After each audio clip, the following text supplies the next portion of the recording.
Welcome back to our special broadcast on Prime Minister Narendra Modi's visit to Japan. The 15th India-Japan partnership is currently on, and we shall first give a recap of the main news. India and Japan are currently on the 15th summit, and they are discussing defense, trade, investment, tech, cooperation in semiconductors, AI, and much more on the agenda. Prime Minister Modi terms India the most promising investment destination at the India-Japan Joint Economic Forum meeting in Tokyo. Says the world is not just watching India, it is counting on India. The Prime Minister also says that Japan's excellence and India's scale can create a perfect partnership, stressing that Japanese technology and Indian talent can together lead the tech revolution of this century.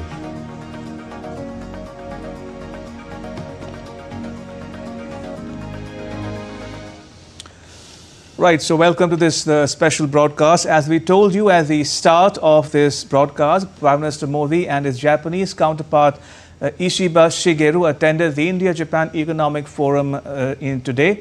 Take a look now at some of the highlights of the Prime Minister's address at this event.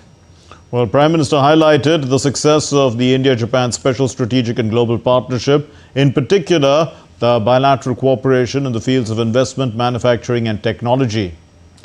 The Prime Minister invited Japanese companies to further enhance their footprint in India while asserting that Indian growth story presents exciting opportunities. Highlighting the importance of deepening economic partnership, the Prime Minister said that deepening economic partnership is relevant in the context of the present turbulent global economic scenario. He also said that there is a new confidence among investors in the Indian market, reasons for which are political stability, policy predictability, commitment to reforms, and ease of doing business efforts. And the Prime Minister added that all these are reflected in the latest credit rating upgrade of India by global agencies.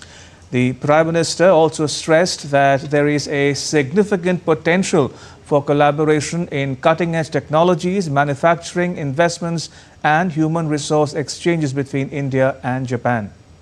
Prime Minister said that India contributes around 18% to global growth and is on course to becoming the third largest economy in the world in a few years. He also enlisted 5 key areas for greater business collaboration, the first being manufacturing in the fields of batteries, robotics, semiconductors, shipbuilding and nuclear energy. The second is collaboration in technology and innovation, including in AI, quantum computing, space and biotech. Third is green energy transition, while the fourth can be next generation infrastructure, including mobility, high-speed railways and logistics. And the last, but clearly not the least, is skill development and people-to-people ties. For his part, Japan's Prime Minister Ishiba, on his part, highlighted 3 priorities, including strengthening people-to-people ties as well as P2P partnerships, fusion of technology, green initiatives and market and cooperation in critical sectors of high and emerging technologies, in particular semiconductor.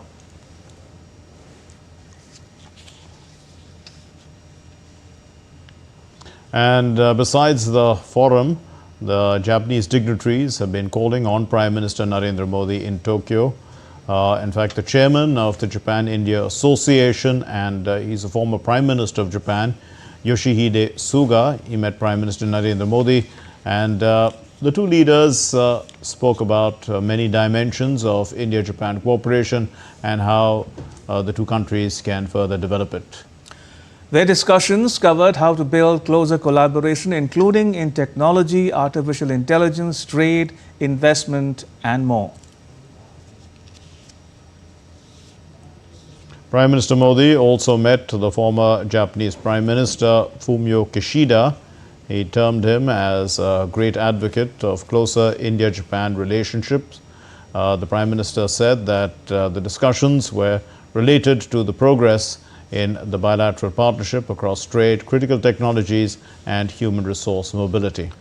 The two leaders also discussed the vast potential in emerging areas such as technology and semiconductors.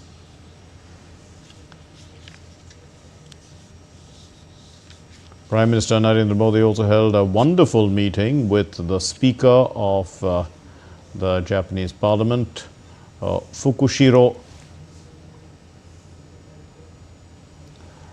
the Speaker, and they discussed the strong and friendly relations between India and Japan with a special focus on parliamentary exchanges, human resource development, cultural exchanges and cooperation across key sectors including the economy, health, mobility, partnership, AI, science, technology and more. And Prime Minister Modi received a Guard of Honor in Tokyo a short while back. The honor comes ahead of the 15th India-Japan Annual Summit. In fact, Prime Minister Modi is participating in this summit with his counterpart, Prime Minister Ishiba. And there are several memoranda of understanding expected to be signed, focusing on expanding cooperation in key areas, defense, security, trade, economy, technology, innovation, all these expected in a short while.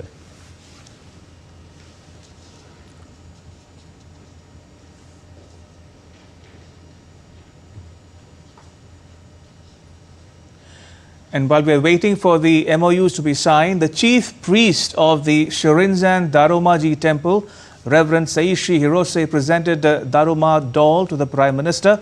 The Daruma is an iconic cultural symbol and souvenir of Japan. It's modeled after Bodhidharma, the founder of Zen Buddhism. They are known as a symbol of perseverance and good luck, often used to represent setting and achieving goals. The tradition involves filling in one eye when a goal is set and the other eye when the goal is achieved. It also symbolizes the virtue of never giving up. Its rounded bottom makes it pop back up when tipped over, like the saying, fall 7 times, stand up 8. Talking about the Daruma and its connection with India, it's based on Bodhidharma, an Indian monk from Kanchipuram known in Japan as Daruma Daishi.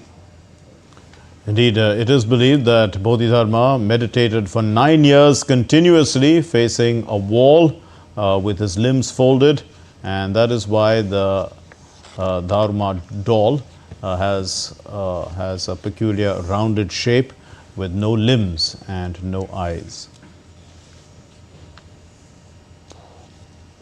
Right, time to bring in our guests joining us on this special broadcast. Joining us are Ambassador Ashok Sajjanhar and Professor Sanjay Bharadwaj. Gentlemen, welcome to this broadcast. If we can start with you, Ambassador Sajjanhar, your initial thoughts, opening comments on the shape of the India-Japan ties, the current state of play, and where the two sides might be headed towards the end of those talks.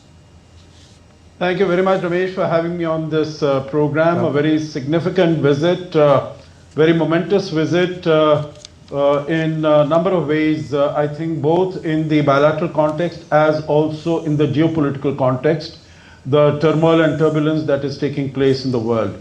I think first speaking about the relations bilaterally, this is the 8th visit to Japan by Prime Minister Modi since he came to power in 2014. I think this itself is a testament to the very strong relationship between the two countries, because this will be about the largest number of times that Prime Minister Modi has visited any country. This is, he has been, of course, to the United States, I think maybe 9 or 10 times, but otherwise, this is the largest number of times. This is also the 15th visit as far as the bilateral summits between the two countries are concerned. They started in 2006. So it is really without much of a break that these summit relationship between the two countries has been taking place. So on the bilateral context, I think it will be important to remember that it is not only in the area of economy, not only in the area of trade and investment, where Japan has been a very strong partner of India, but also in the area of science and technology, critical emerging technologies, particularly in the current day context. Also in the area of AI, semiconductors, robotics, because these are areas where Japan has a head start over many other countries, and India, of course, is moving into that area, into that direction. As Prime Minister Modi has said, because India was colonized during the Industrial Revolution, it could not take full advantage of benefit. But it definitely, it aspires to be at the vanguard of the technological revolution. Also in the area of space, security and defense is another area where both countries are looking forward to take the relationship forward.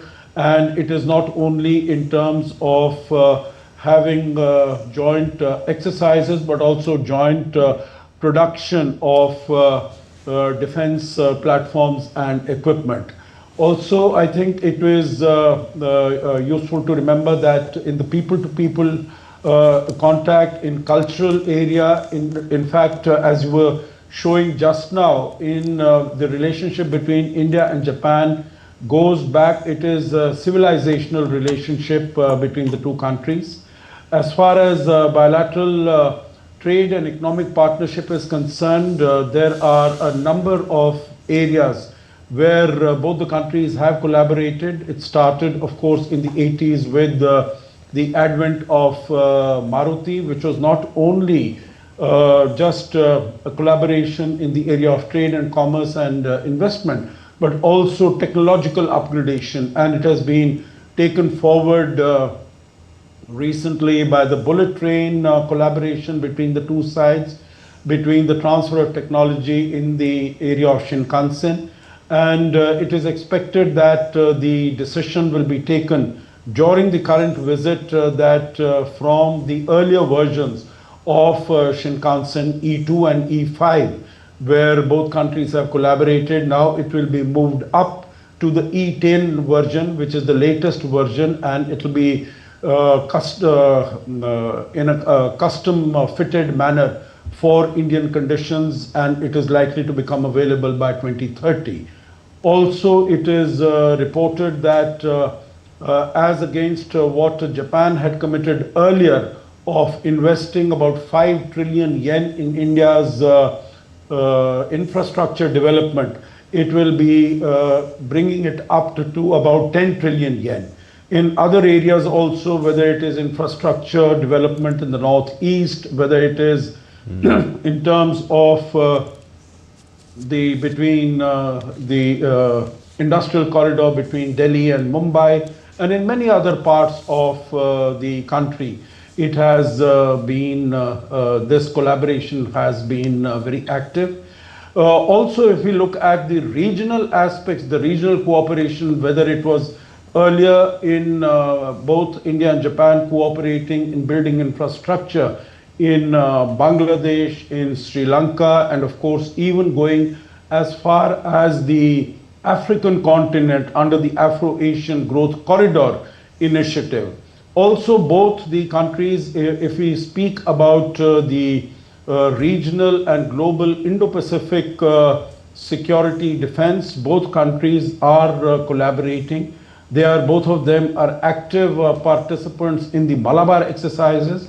Both of them are active players, actors in the Quad initiative that was relaunched in 2017 on the margins of the East Asia Summit. Yes. And I think this time also, although there might be some speculation whether the Quad Summit, which is to take place in India this fall, whether that will take place or not, but definitely this issue is going to be a subject of keen discussion between India and Japan leadership.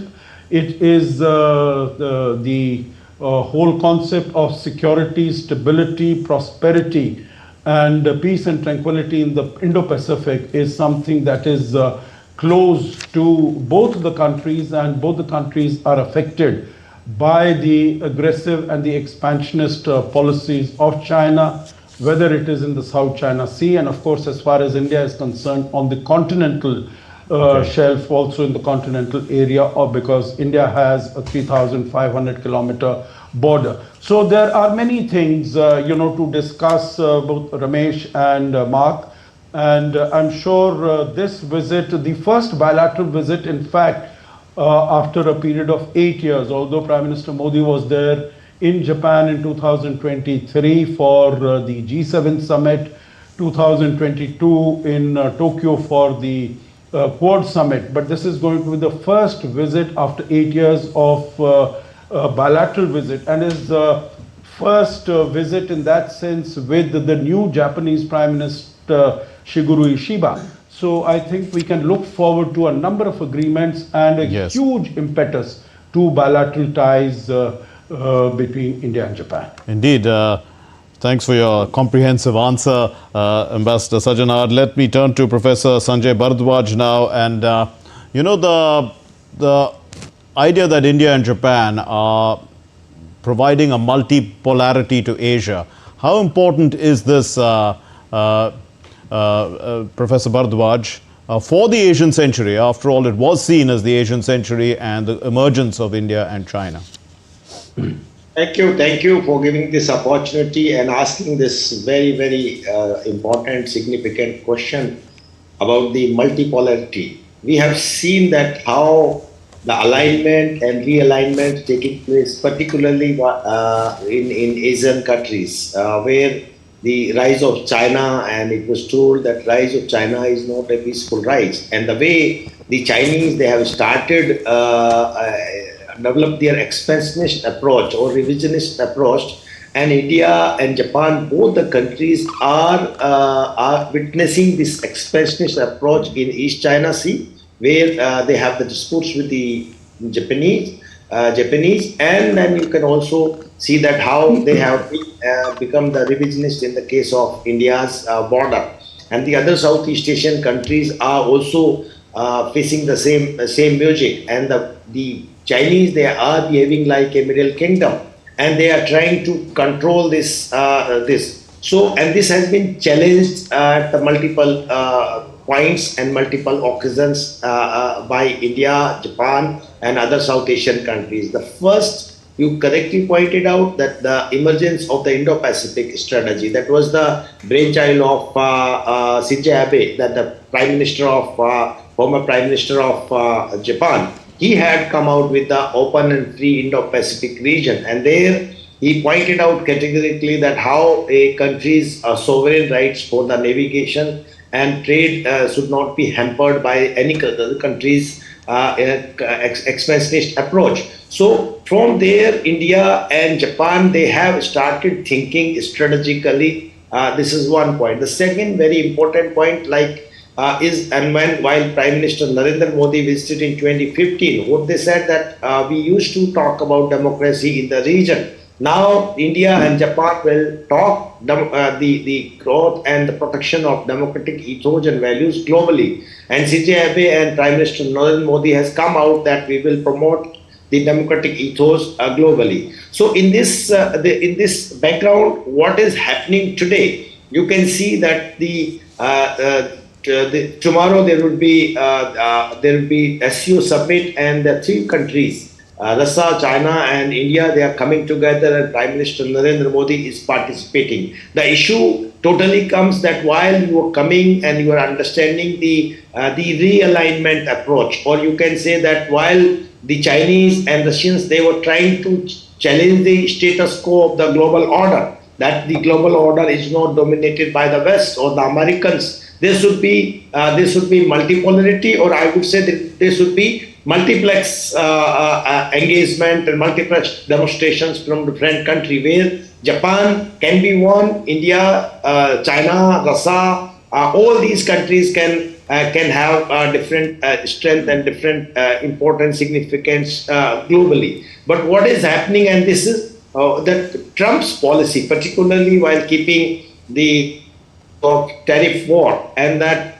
the other countries, the rest, I would say the West versus the rest had started negotiating individually, and that is not basically is good symbol of talking about the multipolarity and multiplex. And I think this SCO summit where Prime Minister Modi is going, that would generate a collective voice to deal with the West or Americans. But interesting point is that before going to SCO, Prime Minister Narendra Modi has decided to go to Japan, where Japan is also a very significant, very important Asian power and has been economically demonstrating very well. India and Japan has very strong, very deep understanding in bilateral relations and also on the global issues, particularly keeping the Indo-Pacific strategy. So I'm sure that the India and Japan's partnership in three areas where I'm going to point out. One is, of course, the cultural linkages, the historical cultural linkages that India and Japan has from Buddhism, from Jainism, and you have seen that Prime Minister Modi has been gifted the Dharma. That is also a very good, very important, significant symbol of that never give up. Means that you never give up. India never gave up, and the Chinese will never give up. We will fight in the global competition, and we will work together to protect the national interest and to make the world multiplex or multipolar. And we will also protect the democracy and fight against the violent non-state actors like the terrorism and all that. So there is a very clear-cut indications from the cultural ethos that India, though is a soft power, but India also believe that we collectively we can defeat all the evils, and that is the major ethos of the civilizations, that we fight against all kinds of evil and we fight for the righteousness. So gifting this Dharma is a very strong indications that the Japan and India will never give up and will protect our global interest globally. The second very important point that has come out with the different kinds of summits, or you can say agreements and MoUs, is the commercial connectivity. While India is facing a tariff ace from the Trump, that we had been a largest partner with the Americans, but now the Americans, they are coming out because of their global hegemony, or I would say that Americans, the leadership, the Trump has a leadership crisis in himself. And he wants to, because Modi has been a very good host of G20, number one. The Modi had also talked that this is not the time of the war. A number of times repeatedly he said. So he was thinking that, yes, Modi is a globally accepted, emerging as the globally accepted leader. So Trump has himself as a crisis, and he has come out with this kind of to this crisis. So my point is very clear here, that we are looking at alternative avenues and alternative partners to expand the commercial ties, trade and investment regimes with Japan.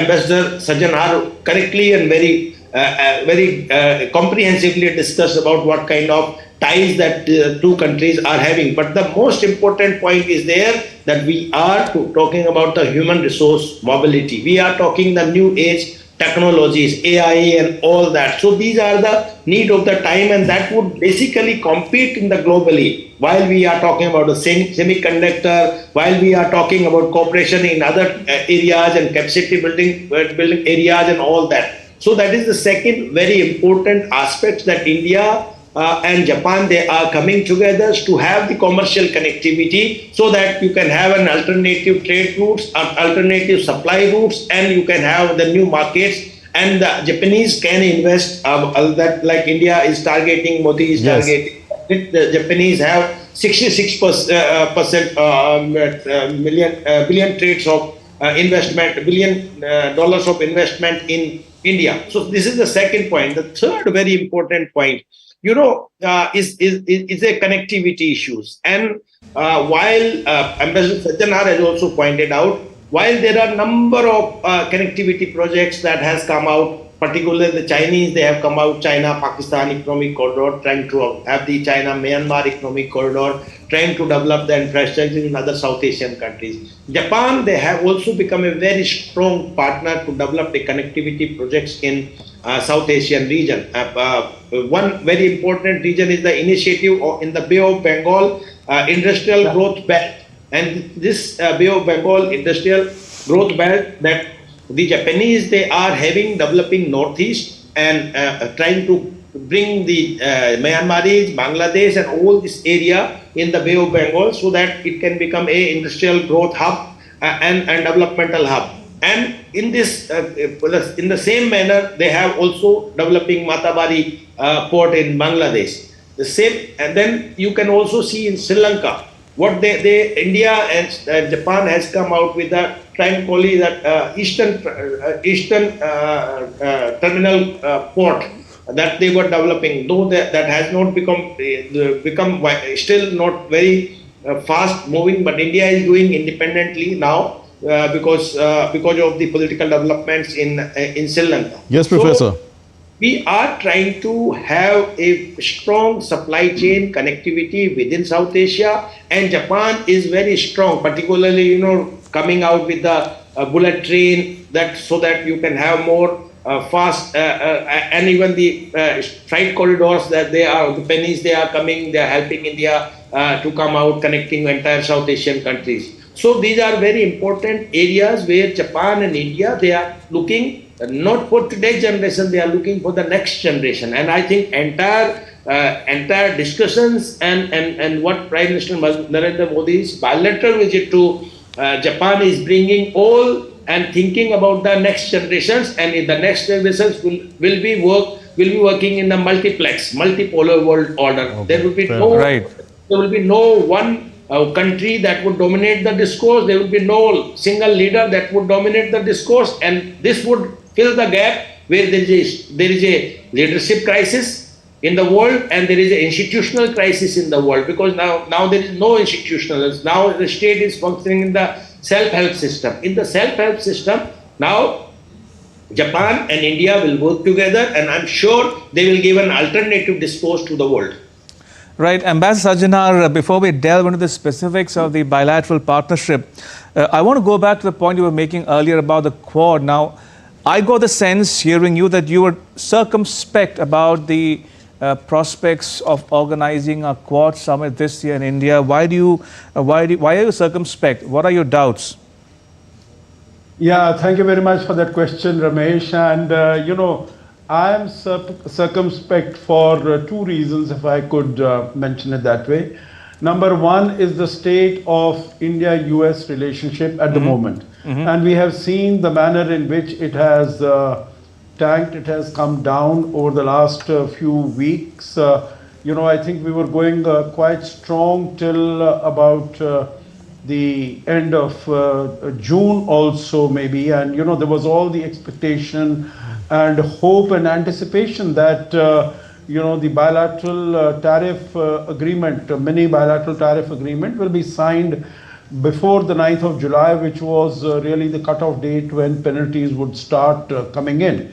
And, I think the negotiations had been held between US and Indian side, 5 sets of negotiations. There had been travel to and forth from USTR delegation to India and Ministry of Commerce delegation to the US. Even Mr. Piyush Goyal had gone to the US for the negotiations. So I think at the level of negotiators, it was understood that an agreement had been reached and the papers were on the table of Mr. Trump, and he was just to sign them off. But that signature never happened, and what we saw end of July and August is first 25% tariffs being slapped on India on the 1st of August, and 6th of August this threat of secondary sanctions or secondary tariffs because of India's purchase of oil from Russia. And we've seen after that, Ramesh, what has been coming, not only Mr. Trump using very derogatory and deprecatory comments like India's economy being a dead economy, not being quite oblivious of the fact that India is the fastest growing major economy in the world today. And statements of a similar nature coming from his minions also, whether it is Peter Navarro, who said, India is acting as a laundromat, it is acting, with an arbitrage. He's calling it Modi's war.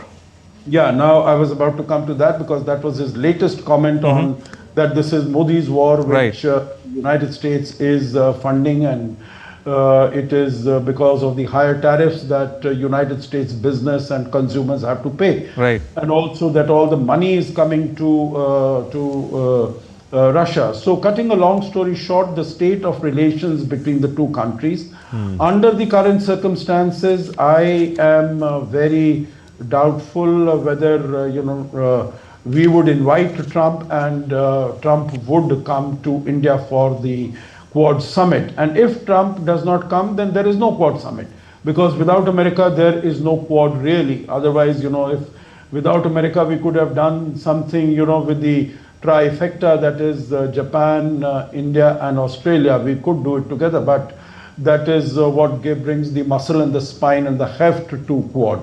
The second aspect, if I could mention, Ramesh, is you look at any of the statements that have been coming out recently, whether it was with, when Mr. Foreign Secretary was asked, or when External Affairs Minister Jaishankar was asked, none of them, and questions were asked to them about the Quad meeting and the way forward. None of them in recent weeks has said anything that the dates are under discussion and it is likely to be held and it is most likely to take place. So that is because the Indian government itself has been rather guarded and rather reticent about saying anything directly or confidently or strongly. That is why I say I have also, I'm not saying it with great confidence that the summit will definitely take place in India right now. Ambassador Sajanhar, talking about dead economies, the Japanese economy not quite dead but stagnant for 30 years. So to what extent do you think that, the Indian economy's growth and potential can be the factor that can help in sort of revitalizing the Japanese economy, also helping India to in terms of labor mobility and also in terms of trying to bring in more resilient supply chains. In fact, we're getting in visuals of the summit meeting as we speak. But if we're not getting any comments, perhaps Ambassador Sajanhar can speak over it. Yeah, two very important questions that you have posed. One is in terms of how the Indian economy, if you would recall that, the managing director of the International Monetary Fund, a year ago, even at the G20 summit in India in 2023, it had been, she had mentioned Kristina Georgieva, that Indian economy was the only ray of hope in the world in a very gloomy atmosphere, because at that time all the economies were not in the world were not performing well, and the Indian economy was really cruising along. And I think that was the case till very recently, till we had this 50% tariffs from the United States on India. Now, US is a very important market for us, Mark. Yes. It is about 18% of our exports, 18-19% of our total exports go there.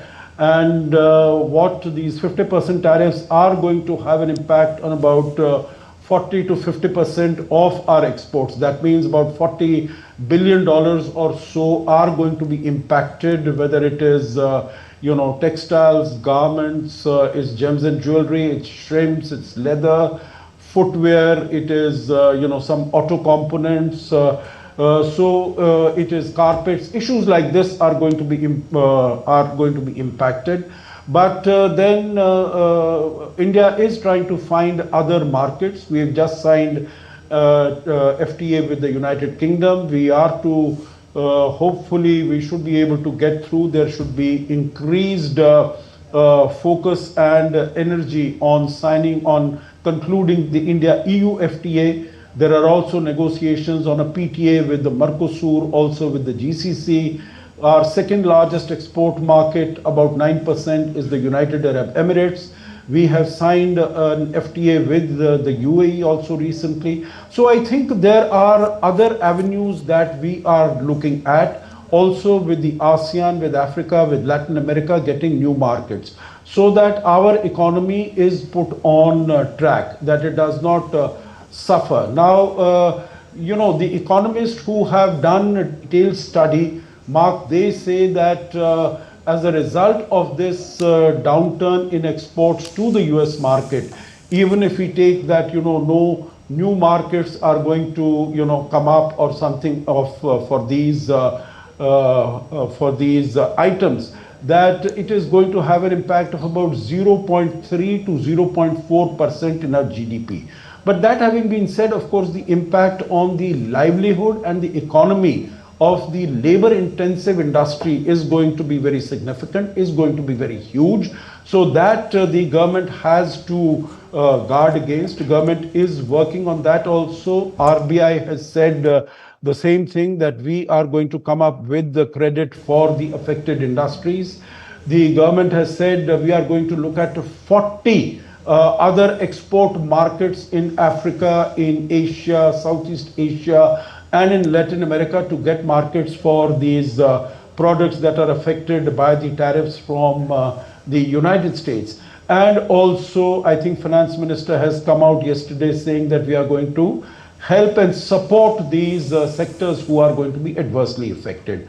So I'm hopeful that with all these measures, both in terms of getting additional export markets, as also in terms of meeting the demands and the needs of our exporting business houses and entrepreneurs, that the impact on the Indian economy will not be that significant. In fact, we have seen some of the rating agencies in the world, they have they have further upgraded the standing of the Indian economy, notwithstanding what Mr. Trump has done. So I think if the Indian economy stays on course, which I think there is a greater likelihood, we have seen that the IIP the last 3 months has also gone up as compared to the previous period. So if that happens, then India will continue not only to be the major, fastest growing major economy in the world, but also in terms of collaborating with Japan to give it a boost as far as its economy is concerned. Of course, India gets benefit in terms of investment, in terms of technology, etc. And the second aspect also is giving a boost to the global economy. I think there also Indian economy, which is now the 4th largest with the $4 trillion plus size of its economy, shortly going to be the 3rd largest economy in the world.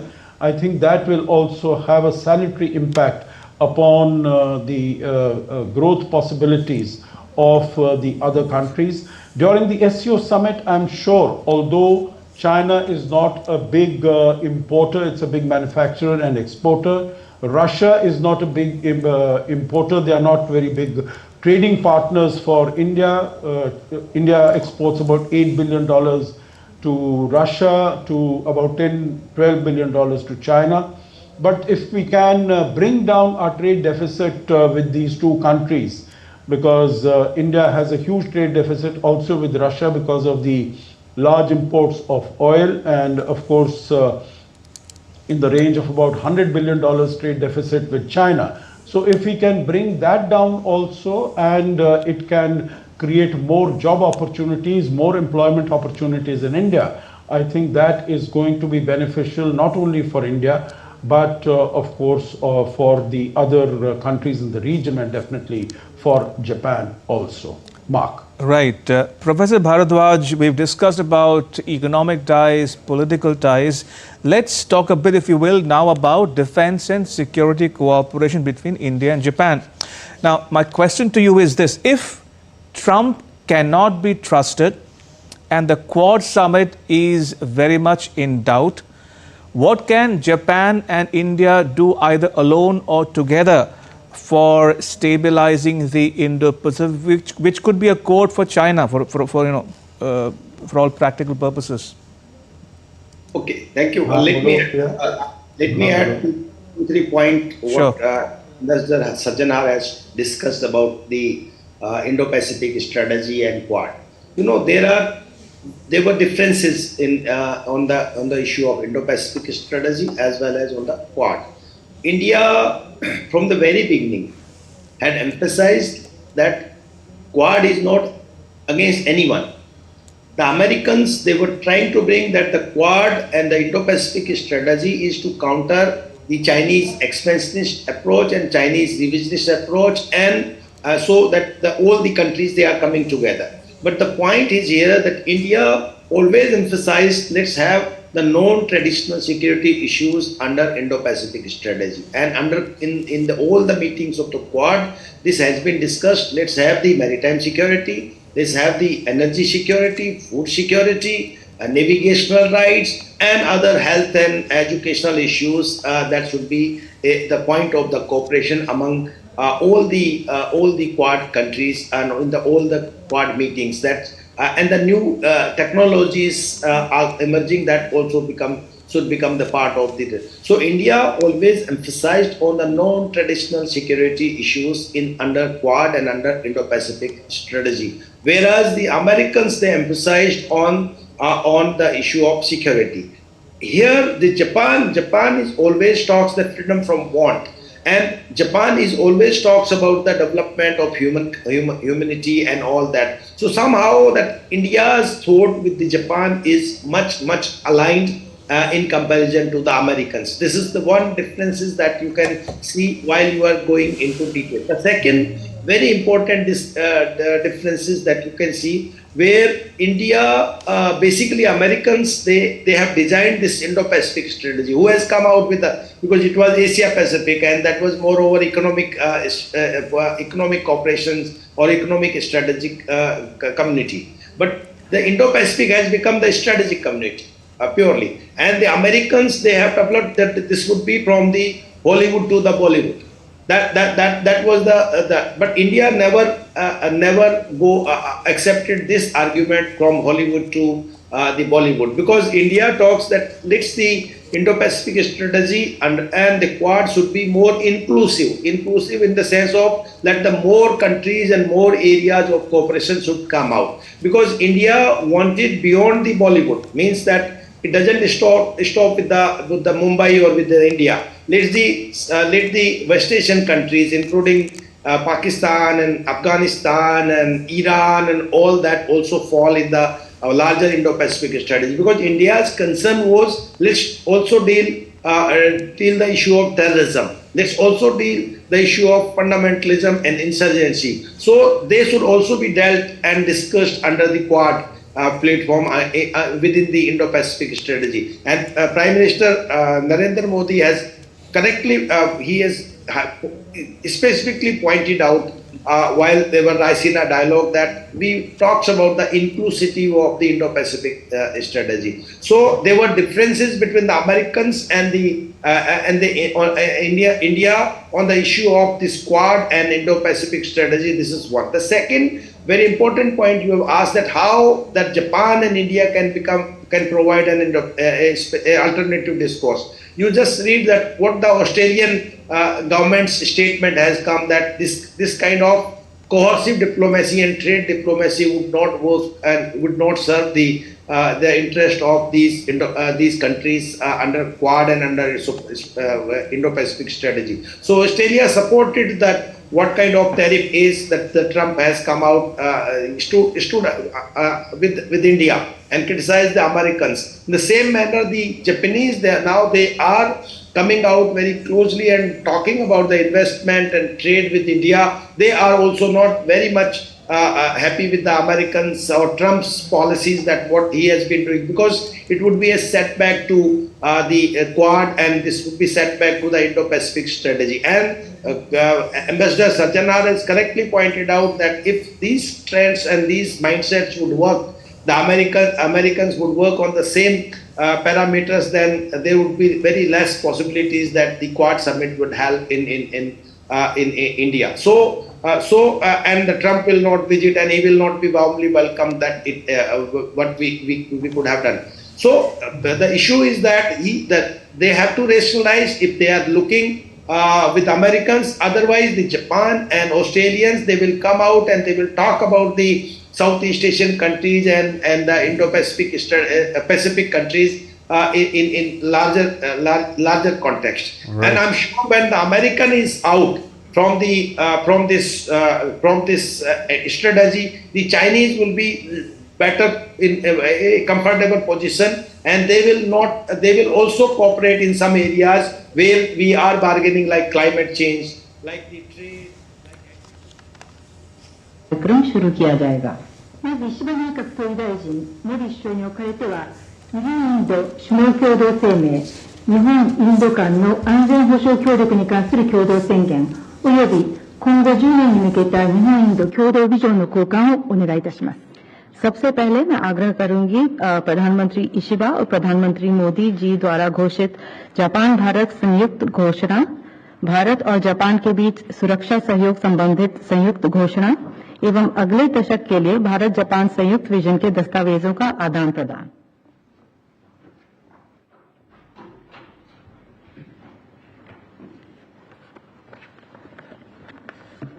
お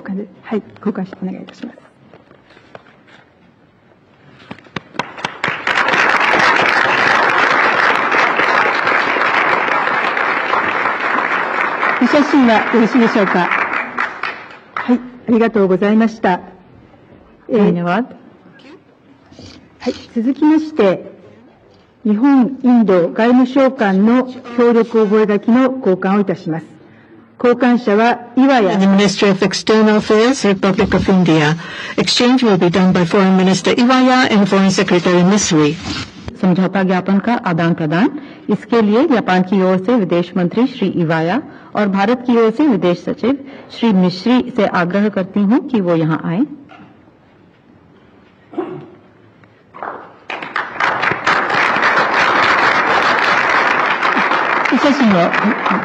photo shooting please.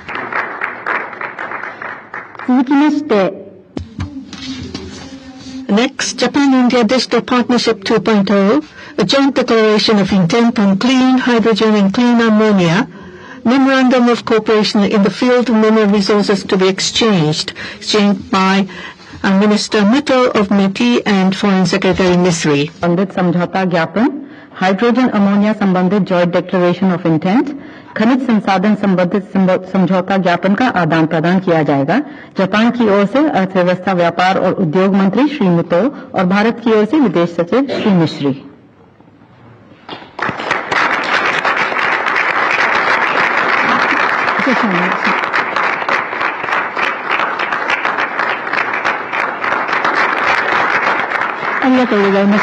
Thank you very much. Next, memorandum of cooperation on the joint crediting mechanism exchanged by Minister of Environment Asao and Ambassador Siri George. के लिए joint credit mechanism को शुरू करने के लिए समझौता ज्ञापन, इसके लिए जापान की ओर से हैं जापान के पर्यावरण मंत्री श्री आसाओ और भारत की ओर से जापान में भारत के राजदूत Shri George.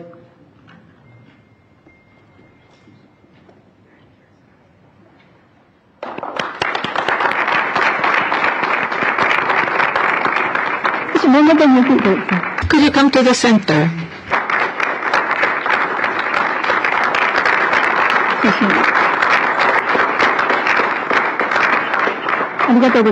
Thank you very much.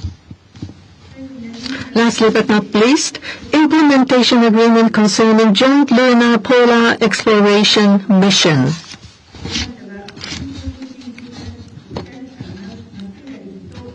Mr. Matsura from JAXA and and Ambassador George. एक कार्यान्वयन व्यवस्था का आदान प्रदान जापान की ओर से मात्सुमुरा श्री मात्सुमुरा, भारत की ओर से Shri CB George.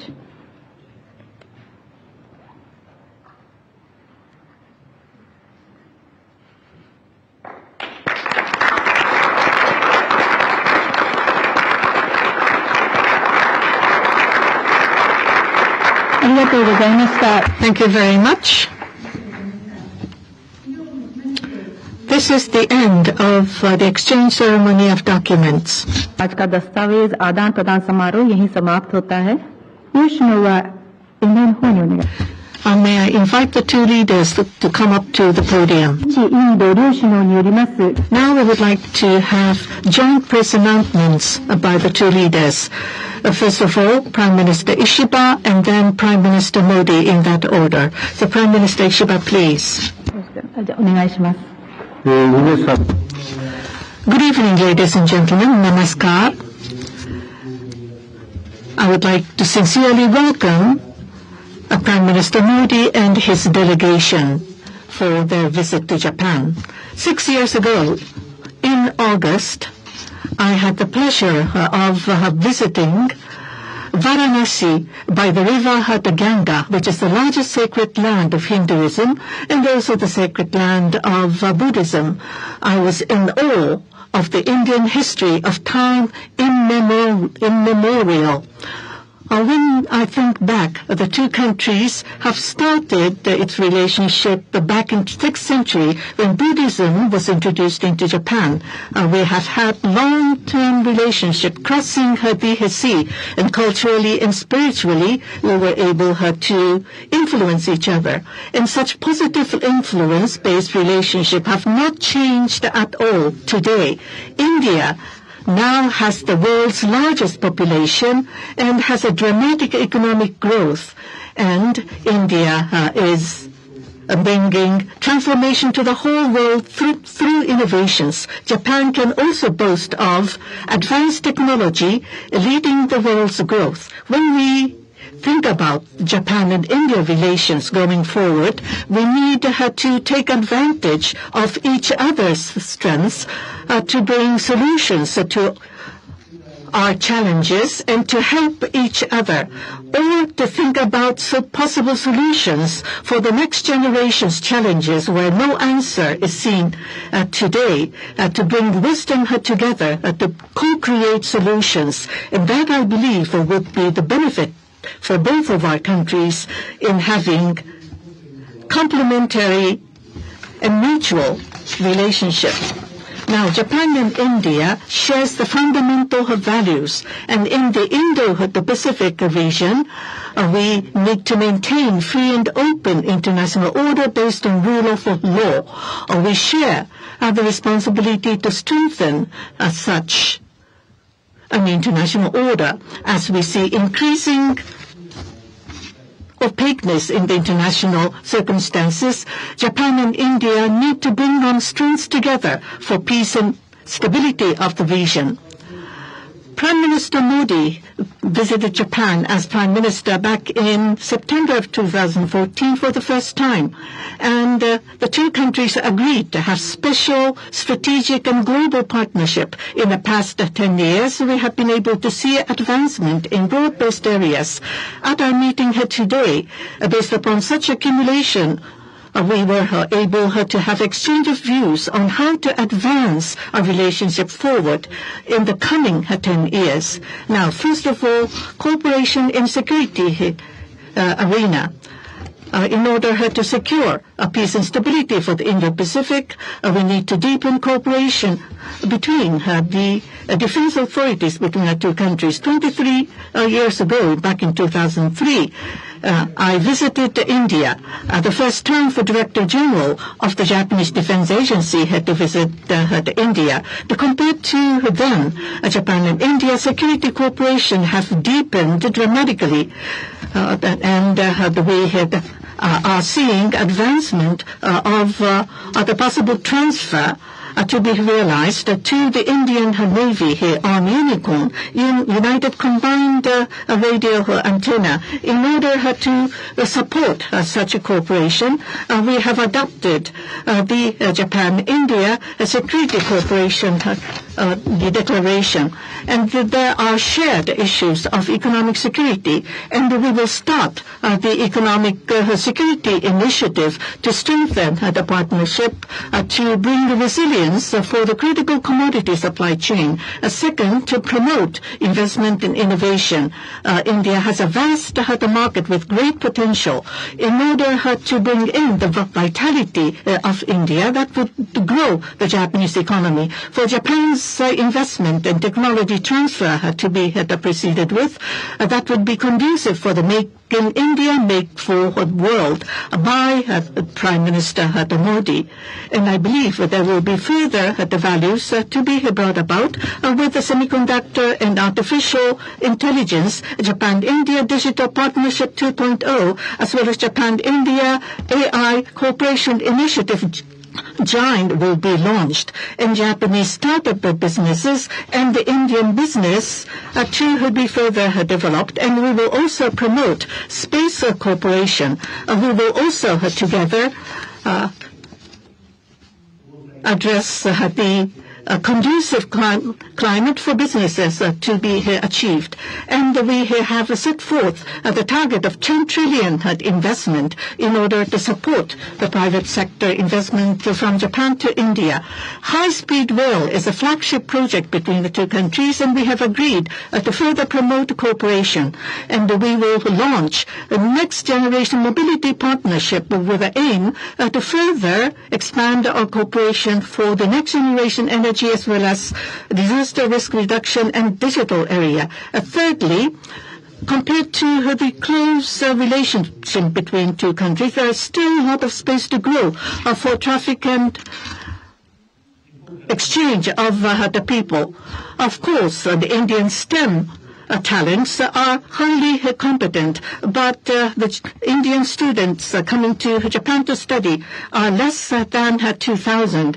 We need more high-skilled talents from India for the growth of Japanese economy and for the vitalization of the local communities. Japan-India Institute of Manufacturing by Suzuki in India should be further promoted to have craftsmen being trained, and which would further support the growth in India. And we will have the action plan to have better flow and training of the mutually complementary talents on both directions. In 2027, we'll be celebrating the 75th anniversary for our diplomatic relationship. In autumn, we will have Japan the month, and we will further address the strengthening of relationship. And we have adopted the Japan-India joint division. We will have the further discussion at the working dinner following this. Thank you. Your Excellency, प्रधानमंत्री Ishiba, दोनों देशों के delegates, media के मित्रों, नमस्ते। कौन बनवा? सबसे पहले मैं प्रधानमंत्री इशिबा का उनके आत्मीयता भरे शब्दों और गर्मजोशी भरे स्वागत के लिए हार्दिक आभार व्यक्त करता हूं। आज हमारी चर्चा प्रोडक्टिव भी थी और पर्पजफुल भी थी। हम दोनों एकमत है कि विश्व की दो बड़ी अर्थव्यवस्थाओं और जीवंत लोकतंत्रों के रूप में हमारी साझेदारी केवल दोनों देशों के लिए ही नहीं, बल्कि वैश्विक शांति और स्थिरता के लिए भी अत्यंत महत्वपूर्ण है। Strong democracies are natural partners in shaping a better world. Friends, आज हमने अपनी special strategic and global partnership में एक नए और सुनहरे अध्याय की मजबूत नींव रखी है। हमने अगले दशक के लिए एक रोड मैप बनाया है। हमारे विजन के केंद्र में investment, innovation, economic security,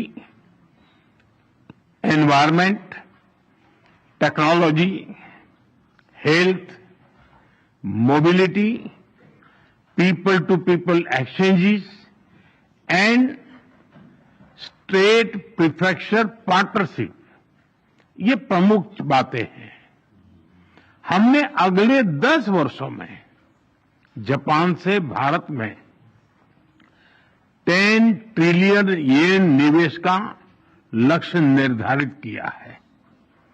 Bharat और जापान के स्मॉल एंड मीडियम एंटरप्राइजेस और स्टार्टअप्स को जोड़ने पर विशेष बल दिया जाएगा। भारत और जापान बिजनेस फोरम में भी मैंने जापानी कंपनियों को कहा, make in India, make for the world. Friends, हमारा ज्वाइंट क्रेडिट मैकेनिज्म ऊर्जा के लिए एक बड़ी जीत है। It shows that our green partnership is as strong as our economic partnership. इसी दिशा में हम सस्टेनेबल फ्यूल्स इनिशिएटिव्स और बैटरी सप्लाई चेन पार्टनरशिप भी शुरू कर रहे हैं। हम economic security cooperation initiative launch कर रहे हैं। इसके तहत क्रिटिकल और स्ट्रेटेजिक क्षेत्रों में एक व्यापक अप्रोच के साथ आगे बढ़ा जाएगा। हाई टेक्नोलॉजी के क्षेत्र में सहयोग हम दोनों की प्राथमिकता है। इस संदर्भ में डिजिटल पार्टनरशिप 2.0 और एआई कोऑपरेशन इनिशिएटिव लिया जा रहा है। सेमीकंडक्टर्स और रेयर अर्थ मिनरल्स हमारे एजेंडे में सबसे ऊपर रहेंगे। फ्रेंड्स, हम मानते हैं कि जापानी technology and Indian talent are a winning combination.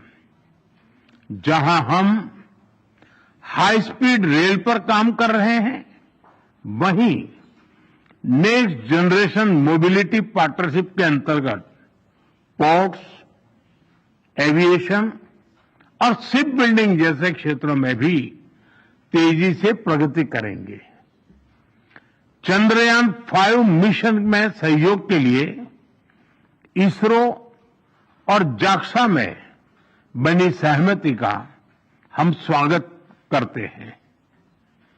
हमारी सक्रिय भागीदारी पृथ्वी की सीमाओं को पार कर अंतरिक्ष में भी मानवता की प्रगति का प्रतीक बनेगी। फ्रेंड्स, ह्यूमन रिसोर्स एक्सचेंज, इसके एक्शन प्लान के तहत अगले 5 वर्षों में अलग अलग क्षेत्रों में दोनों तरफ से 5 लाख लोगों के आदान प्रदान को प्रोत्साहन दिया जाएगा। इसमें 50,000 स्किल्ड भारतीय जापान के अर्थव्यवस्था में सक्रिय योगदान देंगे। भारत और जापान की भागीदारी दिल्ली और टोक्यो तक ही सीमित नहीं रहेगी। अब भारतीय स्टेट्स और जापानी प्रीफेक्चर्स, इसके बीच संस्थागत सहयोग के माध्यम से जुड़ाव और गहरा होगा।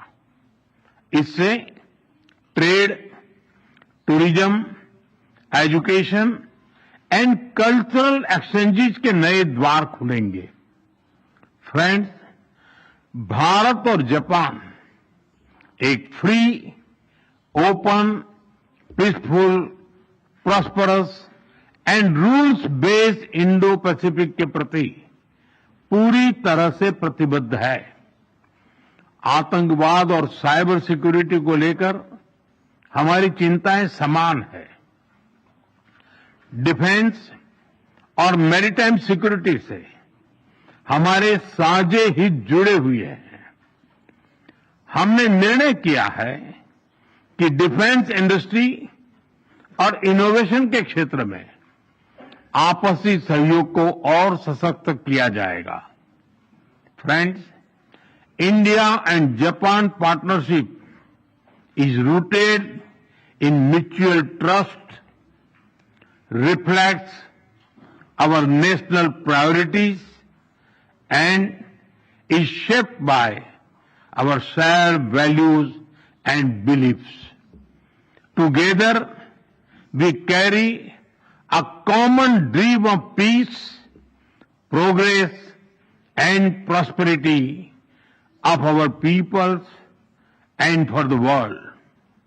Excellency, आपकी मित्रता के लिए मैं पुनः हार्दिक आभार व्यक्त करता हूं और अगली एनुअल समिट के लिए आपको भारत यात्रा का सादर आमंत्रण देता हूं। अरिगातो गोजाइमासु। धन्यवाद।